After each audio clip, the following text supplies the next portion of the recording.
RBSC education academy में आप सभी का स्वागत है। आज हम कक्षा 12 हिंदी साहित्य के अंतर्गत जो प्रथम पुस्तक है सरयू, उसके 15वें पाठ बाबू गुलाब राय द्वारा रचित भारतीय संस्कृति का अध्ययन करेंगे।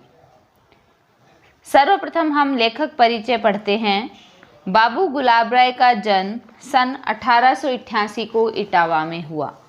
आप छतरपुर रियासत के महाराज के प्राइवेट सेक्रेटरी रहे थे। बाद में आगरा के सेंट जॉन्स कॉलेज में प्रोफेसर रहे। बाबूजी मननशील व्यक्ति थे। हिंदी के प्रख्यात आलोचक, निबंधकार एवं संपादक के रूप में बाबू गुलाब राय ने प्रशंसनीय साहित्य सेवा की, यानी प्रशंसा करने योग्य साहित्य की सेवा की। साहित्य संदेश नामक पत्र द्वारा आपने साहित्य जगत की खूब सेवा की। इस पत्र में आपके भावात्मक और विचारात्मक दोनों प्रकार के लेख प्रकाशित हुए। आपका काव्य शास्त्र, निबंध एवं आलोचना के क्षेत्र में समान अधिकार था, यानी काव्य के अंतर्गत भी लिखते थे, निबंध भी इन्होंने लिखे और आलोचनाएं भी इन्होंने की। ठलुआ क्लब, मेरी असफलताएं, कुछ गहरे कुछ उथले, उनके श्रेष्ठ निबंध संग्रह है। उनके निबंध व्यक्तिपरक, विचारपरक एवं संस्मरणात्मक है। आपके लेख गंभीर और विचारपूर्ण है। लेखों में सजीवता है। मधुर व्यंग्य और हास्य के पुट से आपके लेखों में वार्तालाप का सा आनंद आता है। मतलब इस प्रकार के निबंध इन्होंने लिखे कि जब हम उनको पढ़ते हैं तो ऐसे लगता है कि जैसे पात्र जो है वो आपस में ही बातें कर रहा हो। बाबू गुलाब राय ने व्याख्यात्मक शैली का प्रयोग करते हुए गंभीर आलोचकीय मुद्रा को त्याग कर अनौपचारिक रूप से लेखन कार्य किया है। आपके विचारात्मक निबंधों की भाषा में तत्सम शब्दों के साथ उर्दू के शब्दों और मुहावरों का प्रयोग मिलता है। भावपूर्ण लेखों में भाषा गंभीर है। गुलाब राय जी की भाषा विषयानुकूल, सरल और गंभीर रही है। गंभीर विषयों पर लिखे गए लेखों की भाषा संस्कृत गर्भित है तथा हास्य रस पर लिखे गए लेखों की भाषा उर्दू शब्दों और मुहावरों से युक्त है। भाषा की विविधता आपके गंभीर ज्ञान का प्रमाण है। भाषा की तरह शैली भी विषयानुकूल, गवेषणात्मक और समीक्षात्मक बन गई है। अब हम चलते हैं मूल पाठ की ओर। इसमें देखिए, संस्कृति शब्द का संबंध संस्कार से है, जिसका अर्थ है संशोधन करना, उत्तम बनाना, परिष्कार करना। अंग्रेजी शब्द कल्चर में वही धातु है जो एग्रीकल्चर में है और इसका भी अर्थ है पैदा करना, सुधारना। संस्कार व्यक्ति के भी होते हैं और जाति के भी, और जातीय संस्कारों को ही संस्कृति कहते हैं। संस्कृति जो है वो एक समूहवाचक शब्द है। जलवायु के अनुकूल रहन सहन की विधियां और विचार परंपराएं जाति के लोगों में दृढ़ मूल हो जाने से जाति के संस्कार बन जाते हैं। यानी जाति के जो संस्कार होते हैं वह मनुष्य को दिए जाते हैं और उन संस्कारों से ही पहचाना जाता है कि ये मनुष्य जो है वो संस्कारी है या नहीं है। इनको प्रत्येक व्यक्ति अपनी निजी प्रकृति के अनुकूल न्यूनाधिक मात्रा में पैतृक संपत्ति के रूप में प्राप्त करता है। यानी आपको पता है कि हमें जो संस्कार है वो हमें हमारे परिवार के जनों जैसे माता पिता या दादा दादी से प्राप्त होते हैं। ये संस्कार व्यक्ति के घरेलू जीवन तथा सामाजिक जीवन में परिलक्षित होते हैं। मनुष्य अकेला रहकर भी इनसे छुटकारा नहीं पा सकता। ये संस्कार दूसरे देश में निवास करने अथवा दूसरे देशवासियों के संपर्क में आने से कुछ परिवर्तित भी हो सकते हैं और कभी कभी दब भी जाते हैं, किंतु अनुकूल वातावरण प्राप्त करने पर फिर उभर आते हैं। तो कहने का अभिप्राय ये है कि मनुष्य जिस प्रकार के वातावरण में रहता है उसके अनुसार ही वह अपने संस्कारों में थोड़ा बहुत परिवर्तन भी करता है। संस्कृति का बाह्य पक्ष भी होता है और आंतरिक भी। उसका बाह्य पक्ष आंतरिक का प्रतिबिंब नहीं तो उससे संबंधित अवश्य रहता है, यानी पूरा वैसा का वैसा नहीं हो तो थोड़ा बहुत मिलता जुलता है। हमारे बाह्य आचार हमारे विचारों और मनोवृत्तियों के परिचायक होते हैं। संस्कृति एक देश विशेष की उपज होती है। उसका संबंध देश के भौतिक वातावरण और उसके पालित, पोषित एवं परिवर्धित विचारों से होता है। भाषा जो है संस्कृति का कुछ बाहरी अंग सा है, फिर भी वह हमारी जातीय मनोवृत्ति की परिचायिका होती है। यानी किस प्रकार हम अपने भावों को अभिव्यक्त करते हैं और किस प्रकार के शब्दों का प्रयोग करते हैं।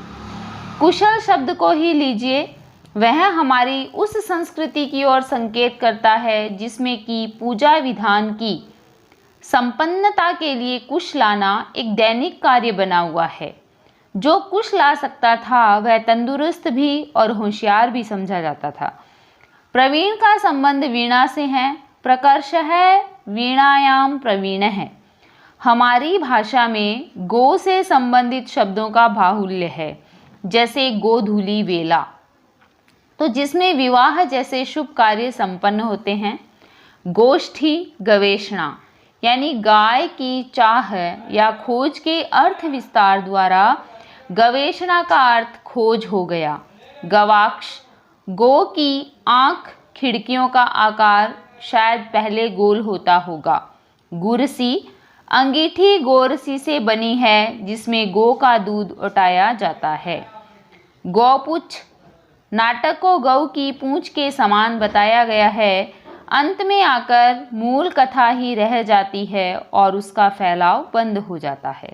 उसके बाद में है गौमुखी, जिसके भीतर माला फेरी जाती है और जिससे जल गिरता है उसे भी कहते हैं गोपन। गोपन यानी छिपाना।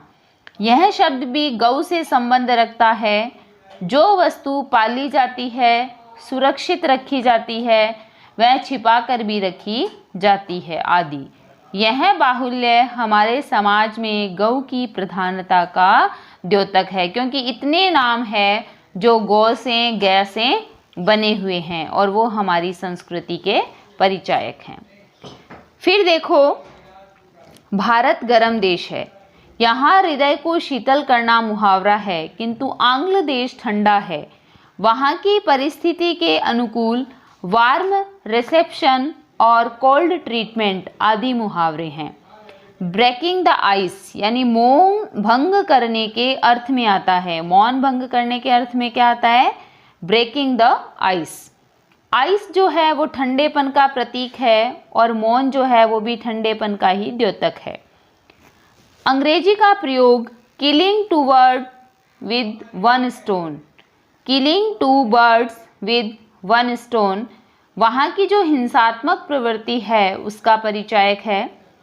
हमारे यहाँ इसका अनुवाद हुआ है एक ढेले में दो पंछी, किंतु उसमें वह मधुरता नहीं जो एक पंथ दो काज में है। उसके कहते ही हमको गोरस बेचन हरि मिलन, एक पंथ दो काज की जो बात है वह याद आ जाती है। फिर देखिए, हमारा रहन सहन, पोशाक आदि सभी बातें जातीय परिस्थिति, देश के वातावरण और देश की भावनाओं से संबंधित है। जमीन पर बैठना, हाथ से खाना, नहाकर खाना, लंबे ढीले कपड़े पहनना, बेसिले कपड़ों को अधिक शुद्ध मानना, ये सब चीज़ें देश की आवश्यकताओं और आदर्शों के अनुकूल हैं। गर्म देश में पृथ्वी का स्पर्श बुरा नहीं लगता, इसीलिए यहाँ जूतों का इतना मान नहीं जितना कि विलायत में। यहाँ हाथ से खाने का चलन इसलिए हुआ कि यहाँ पर हर समय हाथ धोए जा सकते हैं। अन्न को भी देवता माना जाता है, उससे सीधा संपर्क अधिक सुखद और स्वाभाविक समझा जाता है। यहाँ नहाने के लिए जल की कमी नहीं और नहाने की आवश्यकता भी अधिक होती है, इसलिए नहाना धर्म का अंग हो गया है। और धर्म का अंग हम जिसे मान लेते हैं हिंदू लोग, वो वैसे ही करना प्रारंभ कर देते हैं। तो हम क्या करते हैं कि जब ईश्वर की पूजा अर्चना करते हैं तो उससे पहले नहाना जो है उसको धर्म मानते हैं। इस देश में शरीर को अधिक महत्व नहीं दिया जाता है, इसलिए लंबे कपड़ों को जो शरीर को उभार में न लावे और उसे पूर्णतया ढक लें, अधिक महत्व दिया जाता है। बेसिले कपड़े जैसे धोती आदि नित्य सहज में धोए जा सकते हैं, उसमें सीवन का भी किसी प्रकार का मैल नहीं रह सकता है। इसलिए वे अधिक पवित्र माने जाते हैं। हमारे यहाँ नंगे सिर की अपेक्षा सिर ढकना अधिक सांस्कृतिक समझा जाता है। ऐसा सभी पूर्वी देशों में है। यहूदियों के प्रार्थना भवनों में भी नंगे सिर नहीं बैठते।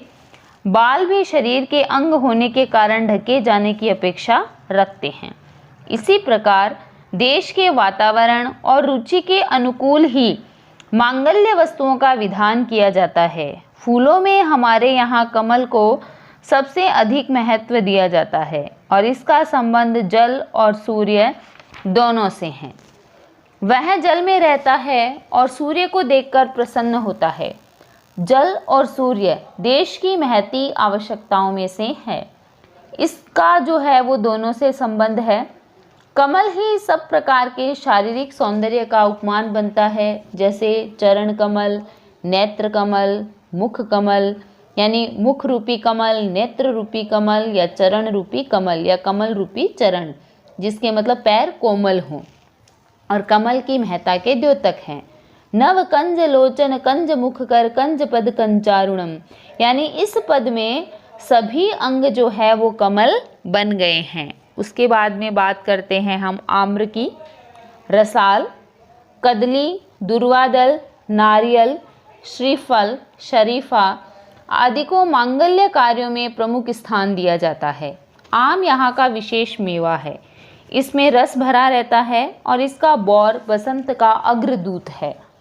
हमारे यहाँ अश्वत्थ, अश्वत्थ कहते हैं पीपल को, और उसकी विशेष महत्ता दिखाई गई है और हमें पता भी है। श्रीमद् भगवत गीता में भगवान की विभूतियों में अश्वत्थ को भी माना गया है। अश्वत्थ सर्व वृक्षाणाम।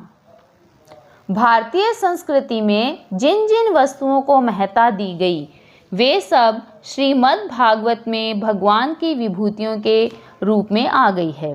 भगवान बुद्ध को भी अश्वत्थ वृक्ष के नीचे बुद्धत्व प्राप्त हुआ था। स्थावर वस्तुओं में हिमालय को, सरिताओं में गंगा को, पक्षियों में गरुड़ को तथा ऋतुओं में बसंत ऋतु को महत्ता दी गई है। स्त्रीलिंग चीज़ों में देखिए कीर्ति, वाणी, स्मृति, बुद्धि और धृति, धृति कहते हैं धैर्य को, महत्ता दी गई है और यह भी हमारी जातीय मनोवृत्ति का परिचायक है। यह तो रहे संस्कृति के बाह्य अंग। संस्कृति के आंतरिक अंगों पर भारत में विशेष बल दिया गया है। धर्म ग्रंथों में अच्छे मनुष्य के जो लक्षण बतलाए गए हैं वे देखिए। मनुस्मृति में जो धृति, क्षमा, दया, अस्तेय, शौच, इंद्रिय निग्रह, घी, विद्या, सत्य और अक्रोध धर्म के 10 लक्षण बताए गए हैं, वे सब भारतीयों की मानसिक और आध्यात्मिक संस्कृति के अंग हैं। श्रीमद् भगवत गीता में दैवी संपदा वालों के लक्षण दिए गए हैं, जिनमें अभय को सबसे पहला स्थान दिया गया है। स्थित प्रज्ञ के लक्षण 2वां अध्याय, सात्विक चीज़ों के लक्षण 17वां अध्याय आदि सब भारतीय संस्कृति के अनुकूल सभ्य और शिष्ट पुरुष के लक्षण है। इसलिए सभी महाकाव्य ऐसे लक्षणों से भरे पड़े हैं। रघुवंश में रघुकुल के राजाओं के जो गुण बतलाए गए हैं वे न केवल भारत के सांस्कृतिक आदर्शों के परिचायक हैं, बल्कि उनमें अतीत का भव्य चित्र हमारे सम्मुख आ जाता है। देखिए, दूसरों को दान देने के लिए जो संपन्न बनते थे उनका धन दानाय था। सत्य के लिए ही मितवाशी बने हुए थे, यानी मिथ्याभिमान के कारण वे कम बातचीत नहीं करते थे। जो यश के लिए विजय प्राप्त करते थे, यानी धन राज्य छीनने के लिए नहीं। यश को अपने यहाँ अधिक महत्व दिया गया है। हमारे पूर्वज यश के लिए समस्त संपदा और वैभव त्यागने को सदैव तत्पर रहते थे। अर्जुन से भी श्री कृष्ण ने अंतिम अपील यही की थी, यशो लभस्व। संतान के लिए, कामोपभोग के लिए नहीं, वरन पितृ ऋण चुकाने और समाज को अच्छे नागरिक देने के अर्थ में।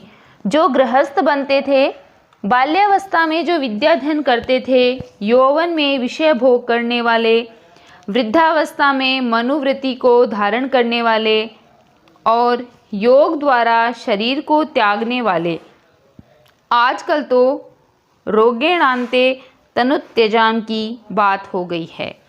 ऐसे रघुवंशियों के कुल का मैं यानी कालिदास वर्णन करता हूँ। यद्यपि मेरे पास वाणी का वैभव अधिक नहीं है, इससे पता चलता है कि प्राचीन भारत में त्याग, सत्य, यश, आश्रम विभाग और सामाजिक कल्याण की ओर अधिक ध्यान दिया जाता था। संक्षेप में भारतीय संस्कृति के मुख्य मुख्य अंग इस प्रकार बतलाए जा सकते हैं, जिसमें हम पहले नंबर पे बात करेंगे आध्यात्मिकता की, दूसरे पे समन्वय बुद्धि की, तीसरे पे वर्णाश्रम विभाग की, चौथे पे अहिंसा, करुणा, मैत्री और विनय की, और पांचवें में प्रकृति प्रेम की। तो शुरुआत हम करते हैं आध्यात्मिकता से। इसके अंतर्गत नश्वर शरीर का तिरस्कार, परलोक, सत्य, अहिंसा, तप आदि आध्यात्मिक मूल्यों को अधिक महत्व देना, आवागमन की भावना, ईश्वरीय न्याय में विश्वास आदि बातें हैं। हमारे यहाँ की संस्कृति तपोवन संस्कृति रही है, जिसमें क्या है, विस्तार ही विस्तार। प्रथम सामरव तव तपोवने, प्रथम प्रभात तव गमने। विस्तार के वातावरण में आत्मा का संकुचित रूप नहीं रह सकता था। इसी के अनुकूल आत्मा का सर्वव्यापक विस्तार माना गया है।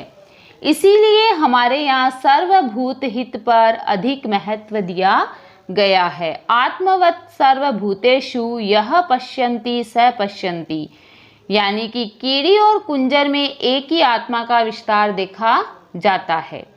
इसी से गांधी जी की सर्वोदय की भावना को बल मिला। हमारे यहाँ के जो मनीषी है वो मानते थे, पाठ पढ़ते थे, सर्वे भवन्तु सुखिनः सर्वे सन्तु निरामया। नश्वर शरीर के तिरस्कार की भावना हमारे यहाँ के लोगों को बड़े बड़े बलिदानों के लिए तैयार कर सकी।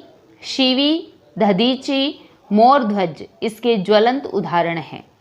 महाराज दिलीप ने गुरु की प्रसन्नता के लिए नंदिनी नाम की गौ को चराने का व्रत धारण किया था। उसकी सिंह से रक्षा करने के लिए वे अपने प्राणों का भी उत्सर्ग करने को तैयार हो जाते हैं। वे सिंह से कहते हैं कि यदि तुम मुझ पर दया ही करना चाहते हो तो मेरे यश शरीर पर दया करो। पंचभूतों से बने हुए नाशवान शरीर के पिंडों पर मुझ जैसे लोगों की आस्था नहीं होती। हमारे यहाँ का मार्ग साधना का मार्ग रहा है और तप, त्याग और संयम को महत्ता दी गई है। क्या बौद्ध, क्या जैन और क्या वैष्णव, सभी लोग इन गुणों की सराहना करते हैं। हमारे यहाँ की आध्यात्मिकता मन और बुद्धि से परे जाती है। वह आत्मा का साक्षात अनुभव करना चाहती है। यही भारतीय और पाश्चात्य दर्शनों का अंतर है। हमारे देश का अर्थ आत्मा का दर्शन ही है। पाश्चात्य देशों में यह बुद्धि विलास के रूप में रहती है। समन्वय बुद्धि आत्मा की एकता के आधार पर हमारे यहाँ अनेकता में एकता देखी गई है। इसी से मिलती जुलती समन्वय भावना है। हमारे विचारकों ने सभी वस्तुओं में सत्य के दर्शन किए हैं। उनका धर्म अविरोधी धर्म रहा है। इसीलिए हमारे यहाँ धर्म परिवर्तन को विशेष महत्व नहीं दिया गया है। फिर भी संस्कृतियों का आदान प्रदान हुआ है। तुलसीदास जी जैसे महात्मा ने, जो भारतीय संस्कृति के प्रतिनिधि कहे जा सकते हैं, समन्वय बुद्धि से काम लिया था। उन्होंने शैव जो शिव को मानते हैं, वैष्णवों का जो विष्णु को मानते हैं, ज्ञान और भक्ति का तथा अद्वैत और विशिष्टाद्वैत का समन्वय किया था। आधुनिक कवियों में प्रसाद जी ने अपनी कामायनी में ज्ञान, इच्छा और क्रिया का समन्वय किया है। मानव कल्याण में ज्ञान, इच्छा, क्रिया का पार्थक्य ही बाधक होता है।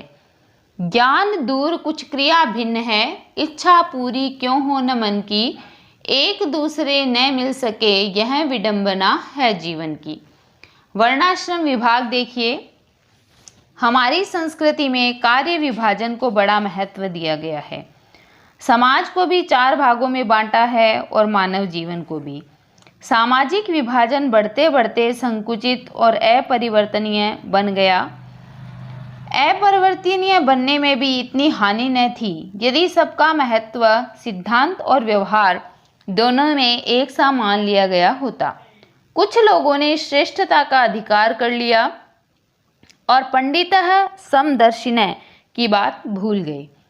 हमारे सभी प्रचारकों और सुधारकों ने इसके विरुद्ध आवाज उठाई और उन सब में जोरदार आवाज रही भगवान गौतम बुद्ध, संत कबीर, महात्मा गांधी।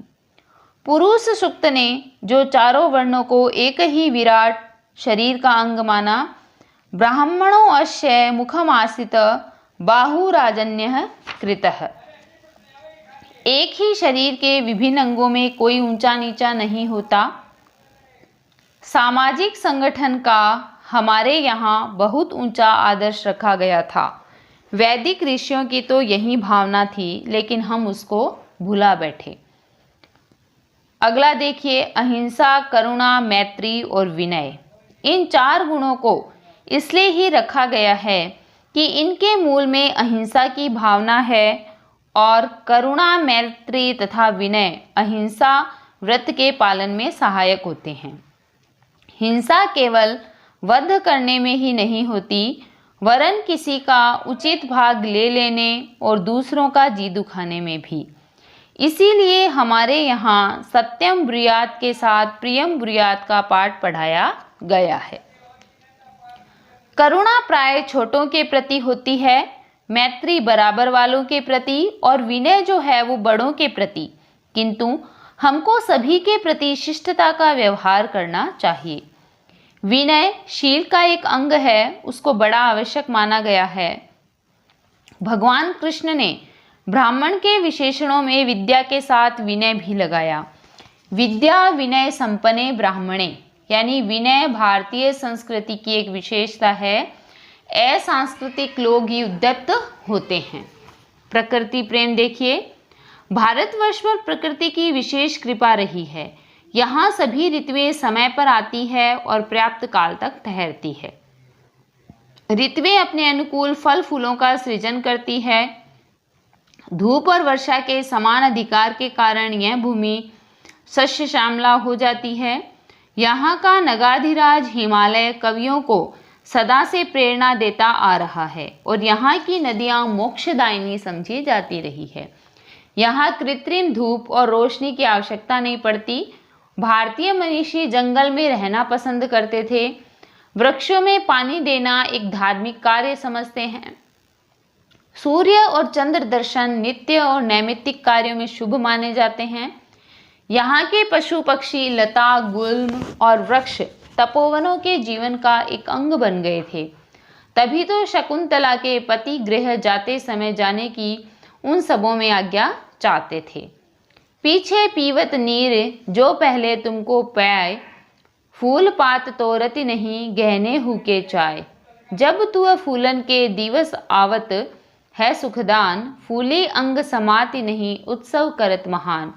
सोय शकुंतला जाति आज पिया के गे है, आज्ञा देहु पयान की तुम सब सहित स्नेह। यानी शकुंतला जब अपने पति के घर जाती है तो वह प्रकृति से प्रार्थना करती है कि तुम मुझे अपने प्रियतम के घर जाने की क्या दो, आज्ञा दो। हमारी संस्कृति इतने में ही संकुचित नहीं, पारिवारिकता पर हमारी संस्कृति में विशेष बल दिया गया है। भारतीय संस्कृति में शोक की अपेक्षा आनंद को अधिक महत्व दिया गया है। इसलिए हमारे यहाँ शोकांत नाटकों का निषेध है। भारत में आतिथ्य को विशेष महत्व प्रदान किया गया है और अतिथि को भी देवता माना गया है। तभी हम लोग कहते हैं अतिथि देवो भव, कि अतिथि जो है वो देवता के समान है। हमारी संस्कृति के मूल अंगों पर प्रकाश डाला जा चुका है। भारत में विभिन्न जातियों के पारस्परिक संपर्क में आने से संस्कृति की जो समस्या है वो जटिल हो गई है। पुराने जमाने में द्रविड़ और आर्य संस्कृति का समन्वय बहुत रीति से हो गया था। इस समय मुस्लिम और अंग्रेजी संस्कृति का मेल हुआ है। हम इन संस्कृतियों से अछूते नहीं रह सकते हैं। भारतीय संस्कृति की समन्वयशीलता यहाँ भी अपेक्षित है, किंतु समन्वय में अपना न खो बैठना चाहिए। दूसरी संस्कृतियों के जो अंग है वह हमारी संस्कृति में अविरोध रूप से अपनाए जा सकते हैं, क्योंकि हम दूसरे की संस्कृति भी अपनाने लग जाते हैं। आगे देखिए, उनके द्वारा अपनी संस्कृति को संपन्न बनाना आपत्तिजनक नहीं। अपनी संस्कृति अच्छी हो या बुरी, चाहे दूसरे की संस्कृति से मेल खाती हो या न खाती हो, उससे लज्जित होने की कोई बात नहीं। प्राचीन भारतीय संस्कृति में धार्मिक कृत्यों में एकांत साधना पर अधिक बल दिया गया है। यद्यपि सामूहिक प्रार्थना का अभाव नहीं है, हमारे कीर्तन आदि तथा महात्मा गांधी द्वारा परिचालित प्रार्थना सभाएं धर्म में एकत्व की सामाजिक भावना को उत्पन्न करती आई है। हमारे यहाँ सामाजिकता की अपेक्षा पारिवारिकता को महत्व दिया गया है। पारिवारिकता को खोकर सामाजिकता को ग्रहण करना तो मूर्खता होगी, किंतु पारिवारिकता के साथ साथ सामाजिकता बढ़ाना श्रेयस्कर होता है। भाषा और पोशाक में अपनत्व खोना, जातीय व्यक्तित्व को तिलांजलि देना होगा। हमें अपनी सम्मिलित परिवार की प्रथा को इतना न बढ़ा देना चाहिए कि व्यक्ति का व्यक्तित्व ही न रह जाए। नए व्यक्ति को इतना महत्व देना चाहिए कि गुरुजनों का आदर भाव भी न रहे और पारिवारिक एकता पर कुठाराघात हो। कपड़े और जूतों की सभ्यता और कम से कम कपड़ा पहनने और नंगे पैर रहने की सभ्यता में भी समन्वय की आवश्यकता है। अंग्रेजी सभ्यता में जूतों का विशेष महत्व है, किंतु उसे अपने यहाँ के चौका और पूजा गृहों की सीमा पर आक्रमण न करना चाहिए। यानी कुल मिलाकर कहने की बात यह है कि हमें चप्पल जूते पहनकर रसोई या पूजा गृह में नहीं जाना चाहिए। हमारी सभ्यता मिट्टी और पीतल के बर्तनों की है। हमारी सभ्यता स्वास्थ्य विज्ञान के नियमों के अधिक अनुकूल है। यदि हम कुल्हड़ों के कूड़े का अच्छा बंदोबस्त कर सकें, उससे अच्छी कोई चीज़ नहीं है। आलस्य को वैज्ञानिकता पर विजय न पाना चाहिए। अंग्रेजी संस्कृति से भी सफाई और समय की पाबंदी की बहुत सी बातें सीखी जा सकती है, किंतु अपनी संस्कृति के मूल अंगों पर ध्यान रखते हुए समन्वय बुद्धि से काम लेना चाहिए। समन्वय द्वारा ही संस्कृति क्रमशः उन्नति करती रही है और आज भी हमें उसे समन्वयशील बनाना है, यानी सहयोग या मिलाप के योग्य बनाना है। आज हमने जो बाबू गुलाब राय द्वारा रचित भारतीय संस्कृति निबंध है वो पढ़ा। कल हम अपने नए वीडियो के साथ आपके समक्ष फिर उपस्थित होंगे।